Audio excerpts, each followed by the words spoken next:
it's Mark here behind the camera, and today we're going to talk about Zombie Pirate Tales. It's almost July 4th, 2014, and I have a few days off. So what I've done is I am modifying these arms here. These were arms used, if you guys recall, maybe in a previous video, where Ruble unties or tries to untie some ropes, and his hands kind of move back and forth, you know, which rope will he untie next. So those shots are out of the way, and so I've modified this arm here.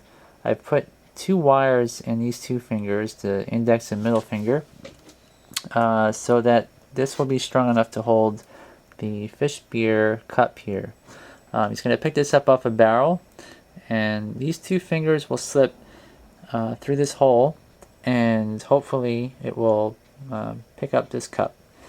So that's the plan, and in here we have some little glass balls. They're little spheres, and around them is a substance called sticky wax. And Webster Colcord, I guess, sent me this probably maybe a year ago or so.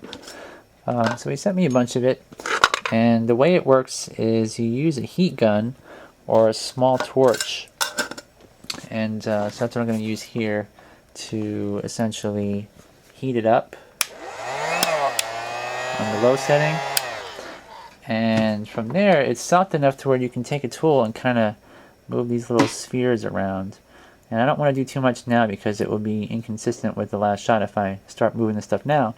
But that's the plan, and hopefully it will look nice. So I put the wires in these fingers to support this hand.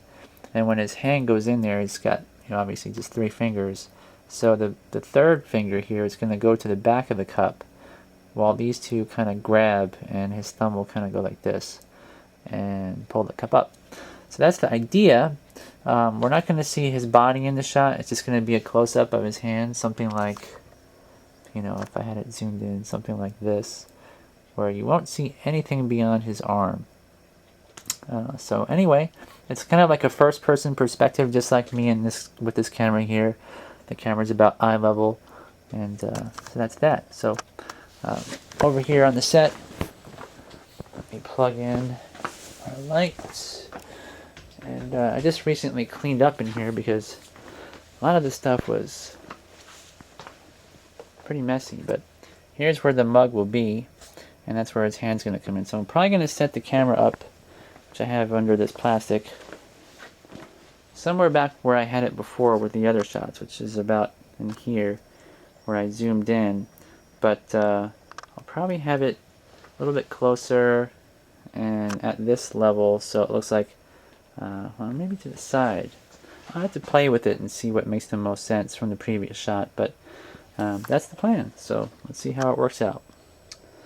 Okay, so set up the camera and put the arm and the hand and the rig in place. And what I did was I tried to time this shot out by figuring out how long would it take to grab this and pull it out of the scene. And I think it was Anthony Scott that gave a tip on how to sort of time things out a little bit. And something doesn't take a long time to do. What you can do is figure, well, I want the hand to come in, grab it, and pull it out, and ask yourself about how long does that take. And so what you do is you kind of say in your mind, 1001, 1002, 1003. So when you do that, you kind of figure out, well, if you can say 1001 in 1 second, that's 24 frames. So how much action happens while you're saying 1001? And so I figured it took about 6 frames to get in, and a few frames to grab, and 6 frames to exit. 6 frames is a quarter second, or just by saying the word 1. So it's like 1001, so a little bit under a second. And here's how the action looked. Let me play it.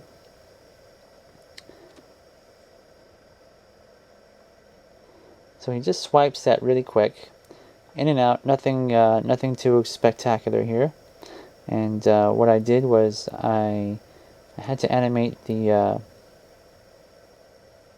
the liquid on top, the foam, from the top here on the fish beer. And to do that, I just took my fingers and just kind of moved it around in place. And the sticky wax is hot enough where, or warm enough, because I've been using the heat gun to sort of touch it off like this. And I aimed it so I don't melt the clay and turn it shiny, of course. And so it was soft enough to where I can use my fingers and sort of move it around. And I also used my sculpting tool, which, where did I put that at here? Let's see. Oh, it's on the other table. But I used the sculpting tool and just kind of pushed it around and slid it around on the top. So it looked like it was kind of leaving a little trailing edge. So maybe I can show you. Let's see if I can go back. Right. So it wasn't really an amazing shot. Like I say, it was really quick. I didn't want to spend too much time on it because the arm is not strong and I can't position it really accurately. Also, there's no need to spend a lot of time animating it. I mean, it's a really simple shot. There's no reason to sort of lengthen it, I mean. And so I put the fingers in there, and this was sort of the transition frame here where I really pushed the hand into the handle, and you can see where I left a little trailing edge of foam. And so that's kind of like follow through, like hair and that kind of thing. And then once it comes around here, I figured there would be some momentum, forward momentum, where that fuzzy, the foam part would just kind of, come off the edge a bit and drip down the side of the front there. So that's what I did. It was just, like I said, 6 frames in, 6 frames out. A really quick shot. Ruble is just going to grab it. He gets excited because it's beer. He's a drinker, so and that's what lands him in trouble in the end. Alright, so there you have it. Hopefully you guys enjoyed this short episode. Hopefully we'll get another shot done tomorrow.